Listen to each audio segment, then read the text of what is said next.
mic, so raise your hand and we'll get a mic to you. Yeah, I'd open with thanking the fans again for Saturday. What a great atmosphere. I enjoyed being back in Sanford and certainly enjoyed getting to, be around Chris Hatcher and his program and a good friend. Now it's on to South Carolina for us, an SEC East rival that we get to play each and every year. Going to an extremely tough environment to play in with a lot of guys that haven't played in any kind of environment like that. The Mercedes game was probably 70-80% Georgia fans, so it'll be our first chance to play on the road, first chance to play SEC opponent, and looking forward to an opportunity to play these guys. Raise your hand, please. Kirby, just a few housekeeping notes. Anything on AD? Any update? Do you think he'll be able to practice today? And then also didn't see William Poole on Saturday. Yeah, definitely. AD will not be able to practice today. We're hopeful that he's able to make it. Ron's optimistic, but you know how that goes. It's more about where he goes and where he's at, and we'll see on Poole. Right now, he just wasn't in the lineup to play.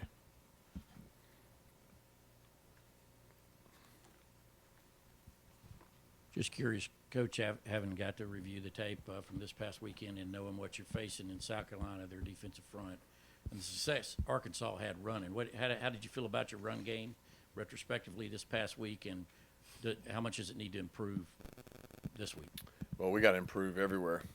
Start with every unit. It's a hard measuring stick when you start talking about comparing it to Sanford. No offense to their team or their program, it's just hard to evaluate. So we got to improve in every facet. That includes throwing the ball. That includes running the ball. Includes defensively stopping the run and rushing the passer. So that's always going to be the case. I thought we did run the ball well Saturday.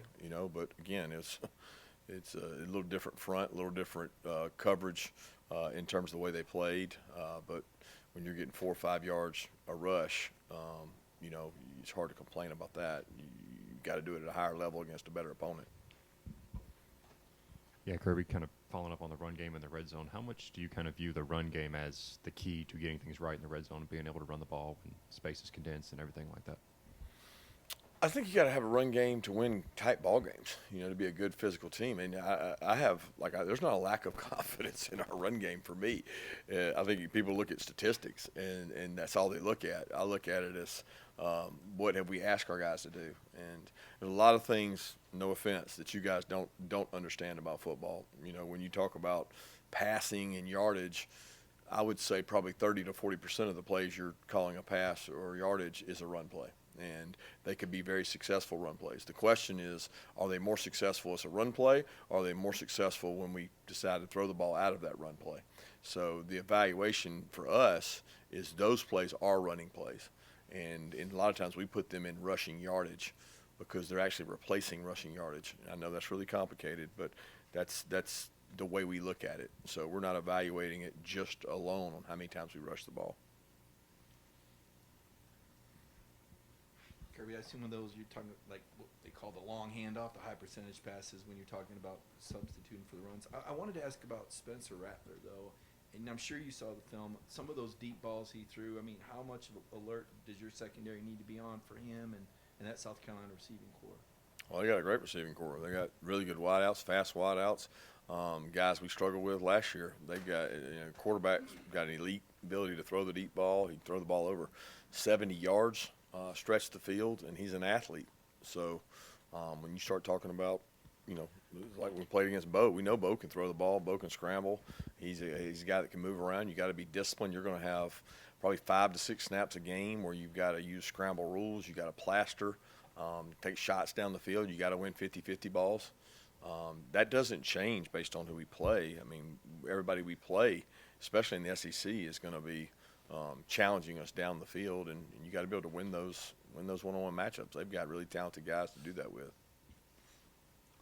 Through the first 2 games, what have been your assessment of Kendall Milton, especially after the hamstring injury he dealt with in preseason, how he's played so far? Kendall's done a great job. He did what he did in the spring. He's run the ball with toughness. He's very smart in terms of his pickup. He's improved as a pass receiver out of the backfield. He's done everything we've asked him to do. to this point. And he's hard to tackle. He's physical. Kirby, on the passing game, I know explosive plays are not defined as like 40 and 50 yards, but you guys are excelling at the intermediate passing game. Is that ideal? Is it by design and can you think you all can sustain that? Can we sustain it? I think it's probably dictated more by what the defense does and what the defense gives us. You know, I would like to think we can sustain it when it comes to accuracy, completion percentage, decision making. A lot of those plays, there's multiple people that the ball can be thrown to. It boils down to, did we read the coverage right? Did we take what the defense gives us? Did we hand it when we should hand it? Did we throw it when we should throw it? Did we a lot of things involved in that, you know. I would certainly think we can maintain that, but it's going to take staying healthy. It's going to take protecting the quarterback. It's going to take protecting the football, but that's the expectation. Yeah, Kirby, you mentioned Bo when talking about Spencer Rattler. Does facing a guy like Bo so recently help at all when you're preparing for a guy like Rattler, or is it, is the page kind of completely turned to like two different guys? I think it helps anytime you face an athletic quarterback. We face one every day, so it's like one of those deals that you get better the more you face a guy that has athleticism. Spencer's a little different than Bo. I mean, he's a really good athlete. He's got great arm strength. He's got a lot of playing experience, but each guy is different because their offenses are different. Kirby, the last time you guys played in South Carolina, it was a COVID year, so basically nobody on this team has played in that bonkers environment. Is it silly to say or think that Stetson's being a fan so far back and knowing that environment, is that an asset for a team that's going into, like I said, a really crazy place to play? The only asset to going into an environment like this is experience, and we've probably got 20 or 30 guys that have experience going into Auburn, Tennessee, places similar in terms of fan experience.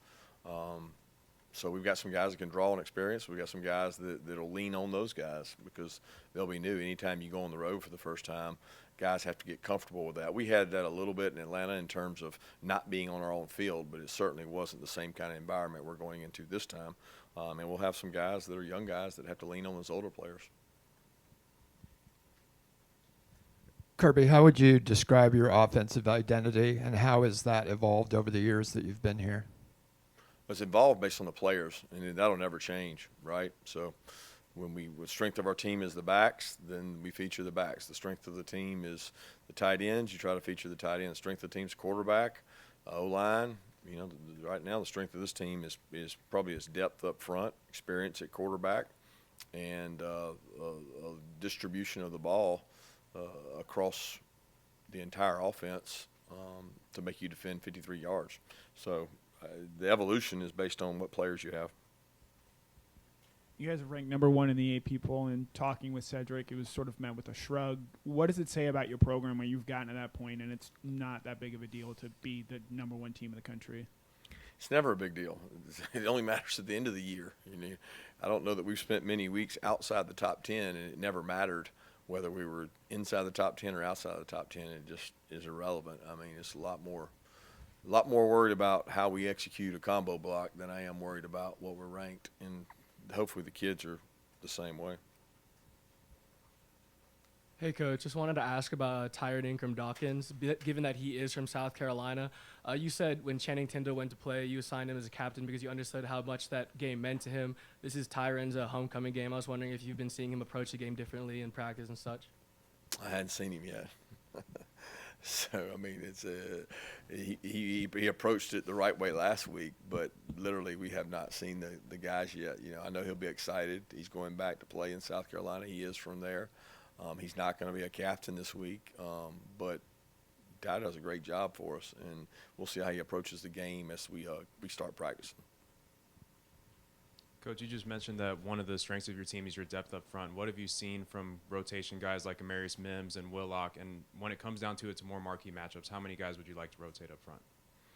Well, it depends on how guys practice. You'd like to think guys separate themselves in games, but I get a better valuation of those guys Monday, Tuesday, Wednesday than I probably did Saturday. And we'll continue to evaluate it and see who plays well and who competes. And we get to go against a really good team for 3 days in practice before we go against another really good team. So we'll figure it out.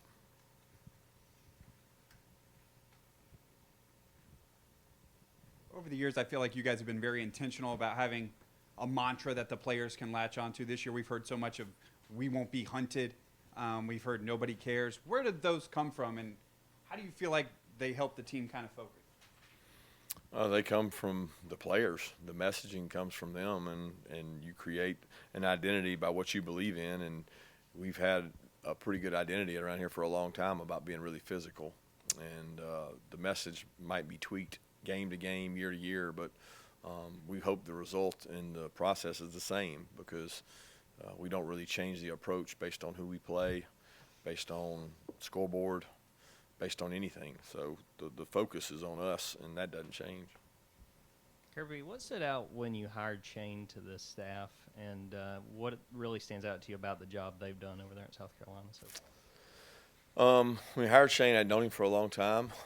He was interested in coming and thought it'd be a great opportunity to jump into the SEC and be part of our program, and he did. And he's created a lot of energy through his program, through injury enthusiasm, his staff. They got an excellent staff at South Carolina, and just creating an environment of competition for their program to compete at a high level, which South Carolina's always historically played Georgia, really hard and tight. It's usually the first SEC game most years. They recruit our state hard. We recruit their state hard. So there's a lot of things to that. Kirby, obviously Warren McClendon's been on the field for 3 years, so he's a tremendous asset. How has he grown, particularly in the leadership in this year in particular? I think he's more vocal this year than he has been in the past. Last year, he's naturally a quiet guy. Last year, probably didn't have as much to say with Jamari and Schaefer around, and this year, he would, he and Cedric together would be considered the leaders. I'd throw Broderick and Warren Erickson in that boat too. But Warren McClendon is like just a very well-respected vet, and players respect him because his durability has been incredible. His toughness is remarkable in terms of doesn't miss practice and just works really hard. So he's a guy that the players look up to and listen to. South Carolina entered the SEC a few years before you came to Georgia. Do you have any specific memories against the Gamecocks? Any games you played against them? Not really. We kind of went back and forth. I don't know. We probably split with them while I was a player. It seemed like we won at home and lost there a couple times, and had some really good football players. Played against Deuce Staley, and some of those guys were just unbelievable athletes, and don't remember much about it. Coach, Travon Walker made some pretty incredible plays yesterday. What was your reaction when you saw those plays, and have you been able to speak with him since then? No, I hadn't spoke to him, but I did see the little clip, or whatever they call it, the little snippets of the highlights, and pretty incredible. It's unique for a guy that size and speed to be able to do some of the things he does. But over the last 3 years here, we saw those. When you see practice, you see thousands more reps than you see in a game. So we've seen some really freaky events by him, and to have those three in the same game are pretty spectacular. Kirby, will you reach out to Sam Pittman this week, seeing how he just faced Shane Bieber, and how often would you as a head coach reach out to the staff of a team that played the team you're about to face? Probably more as a position coach or a coordinator. That's a very common thing to try to reach out, talk to people, see if there are any nuggets, anything you could learn. They learned maybe in game, maybe how they look on the hoof, pace of play, things like that. I think as coordinators, you like to talk to the other team when you can share ideas and things like that. But as far as Sam and I, we text ever so often anyway. Kirby, I know a lot of preparation, but do you allow yourself a little bit of time? I think the majority of these 48 Georgia guys in the NFL you coached or developed, or guys like Tate Crowder that are now budding into stars. And then I guess secondly, not a scoreboard watcher, but when we see a Notre Dame lose to a Marshall or an A&M lose to an Appalachian State, is that something that you can that makes it pretty real for your players in terms of maintaining that standard regardless of an opponent?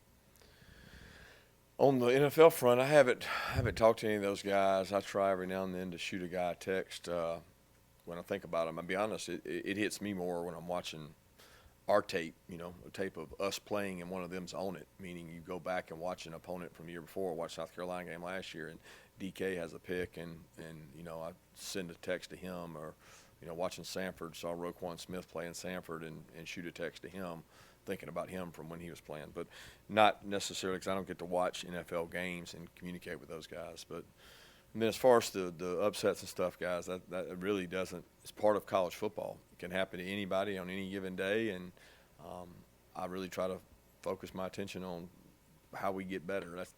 That's all I concern myself with is what are we going to do today at practice that gets us better, because I'm not worried about tomorrow's practice or Saturday's game until I get through today's practice.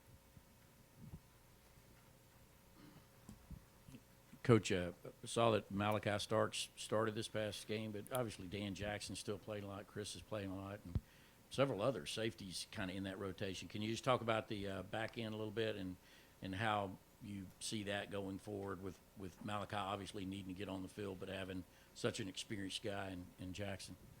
Yeah, Dan uniquely does. He doesn't have a ton of experience. He got to play some last year. I don't know that he started any games, but he does. He got to play in our dime package. So he gained some confidence from that. He's got 2 pretty good years of practice under his belt, which usually in our system you get to where you're comfortable and you don't require 100% of reps to get ready if you've been in the system 2 years. So Dan's in a position where we feel like he knows what to do, but Dan can still grow and get better as a player. Chris played a lot of football for us. We had the luxury of trying to help Chris take care of his body and have a good year and be productive by putting his reps at 75%. And then Malachi needs all the football he can play. He still hasn't seen everything, done everything, tremendous talent, and continues to stay level-headed and work really hard. Back there, David Daniels, a guy that I really think has had a good camp. He had some good plays against Oregon. He's shown confidence. He knows our defense. He's playing with more confidence and awareness, and we need him to keep getting better. When you make a lineup change like that and someone's going to start and someone is not going to end up starting, what are those conversations like with the players? And for the guy that ends up not starting, what do you do to sort of make sure that you are able to keep him engaged, knowing that he's probably still going to need to help you at some point? Just honest with him. I mean, honesty is the best way to go about it. I mean, it's no different in the NFL. It's no different anywhere. Production, most of our kids know. I mean, they'll be the first to tell you that we're going to play the best players, and Malachi's earned that right. Dan's not upset about that. He's a team player. He gets it. Dan has a major role in our special teams units, and he continues to play on defense. So you're one play away at all times. Those conversations are not hard or complicated. Let's take 2 more questions. We saw it on Saturday some when AD went down, but when a guy like Dillon can come in and perform in that spot, how important is a young guy like that to come in and take AD's role a little bit? Yeah, Jackson actually went in and played, and I thought Jackson did a good job in the moment, and Dillon got to play as well. It's hard to play just 2 or 3 wideouts in a game, especially early in the season when the temperature is such, and you're trying to get guys in game condition. So we have a lot of guys that play at wideout. We've got several young players that are really talented, Dillon being one of those. They got to grow up, and the best way to grow up is go play. So we're going to keep getting those guys better and keep giving them opportunities. They got to be able to play in the moment.